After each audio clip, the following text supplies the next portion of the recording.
qorshaha horumarinta qaranka ee sagaalaad berri baan si rasmi ah u xiraynaa maanta hawlihiisa baa dhamaanaya berri baan qabanaynaa xiridii ugu dambeysay waa barnaamij ka dhici doona hadda ka socda dawlad goboleedyada Soomaaliyeed oo dhan marka ay Jubbaland timaadana maalintii aan furayay baan sheegay wuxuu ka dhici doonaa iska daa magaalooyinka kale wuxuu ka dhici doonaa tuulooyinka iyo ceelasha meelaha gacanteena ku jiro dhan buu tagi doonaa wasaaradda arrimaha gudaha hore baan u wargelinay doolow luuq balad xaawo baardheere ceel waaq afmadow meesha la yiraahdo hadduu ilaahay ma dhobley meel kasta oo gacanteena ku jirta buur dhuubo iyo garbahareyba waa u tagayaa degmooyinka gacanteena ku jiro dhan u tagayaa wareeg koowaad bay wada marayaan wareegga koowaad markii la dhameeyo waxa kulmaya golaha horumarinta qaranka oo ka kooban wasiirada qorsheynta qaranka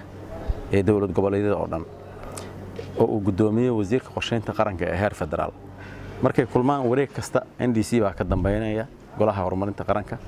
macluumaadka oo dhanna waa laga soo qaadaya muhiimadda uu leeyahay waxa weeye qorshihiisa sideedaad waa tii aan isku yara diidnay innaga iyo federaalka sababtuna waxay ahayd tirada Jubbaland dadka degan oo ay dhaheen diyaarad baan ku sawiray oo waa intaas in ka yar gobolada aynan rumaysan karin bay ku sheegeen in ay Jubbaland degan yihiin marka barnaamijkaasi waa naga dhamaaday hadda mid aan wada leenahay baan sameysanaynaa maanta xildhibaanadii baa ku jira gudiyadii madax gudiyadii xildhibaanada iyo xildhibaano caadi ah oo dawlad goboleedka ah ku jira waa ka speakerku inoo furay gudoomiyaha baarlamaanka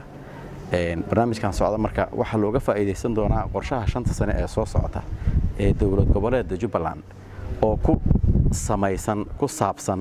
midka kale ee qaranka dawlad goboleedyada oo dhan ee midkii qaranka oo designka iyo maxaa la yiraahdaa xiriirka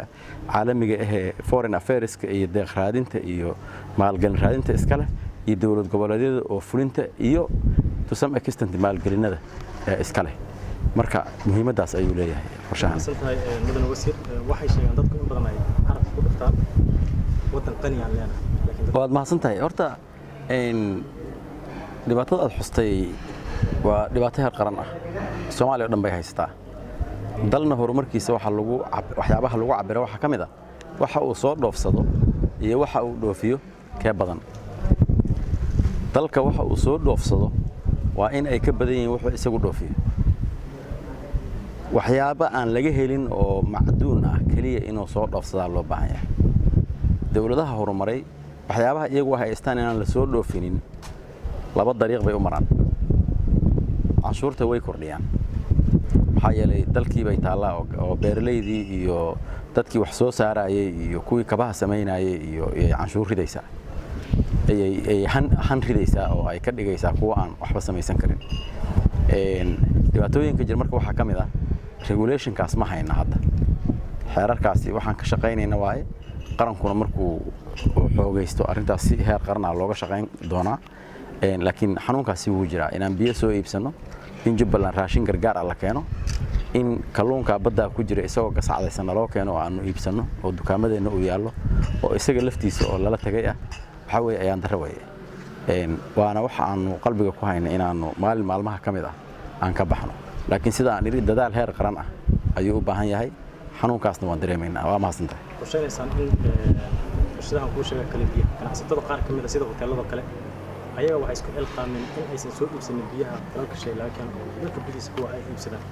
dadii regelinaysan dad bogaadinaysan iyo haday wasaaraddu ay qorsheynaysan xiriirka caalamiga ah inaad kala shaqtaan dadka maalgashadayaasha waxa ay soo dhoofinayaan mid qorshaysan wasaaradda ganacsiga horta hawshaas maalin dhaweyd kala shaqeynay waa kuwii furay carwada weyn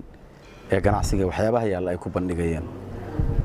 waxa weeye waan ku amaanaa ganacsadayaasha isticmaala waxyaabaha